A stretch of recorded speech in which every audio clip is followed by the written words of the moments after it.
আমার ভাইয়েরা, মদিনা শরীফ এমন একটি জায়গা, যেই জায়গার মধ্যে গেলে অশান্ত মনটা শান্ত হয়। কথা বলুন ঠিক কিনা? এই জন্যই তো যারা মদিনা থেকে দেশের মধ্যে আসে তারা চোখের পানি ছেড়ে কেঁদে বলে, হুজুর, মদিনা শরীফ এমন একটি জায়গা, যেই জায়গার মধ্যে যতবার যাই ততবারই মনের প্রশান্তি পাওয়া যায়।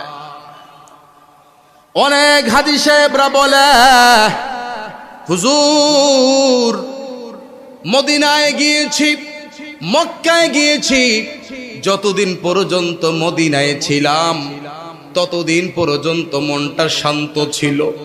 যেই মাত্র মদিনা থেকে বিদায় নিয়ে বাংলাদেশে মাতৃভূমিতে চলে আসলাম, মনটা অশান্তি হয়ে গেল।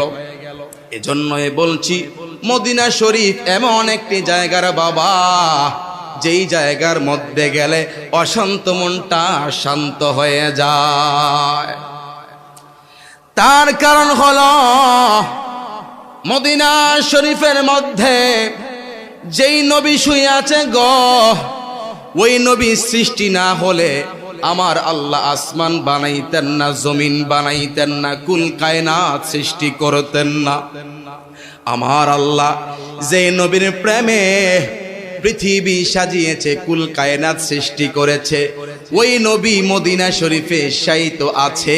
এই জন্য আশিক রাসূলরা মদিনায় গেলে মনটা শান্ত হয়ে যায়। মারহাবা বলেন।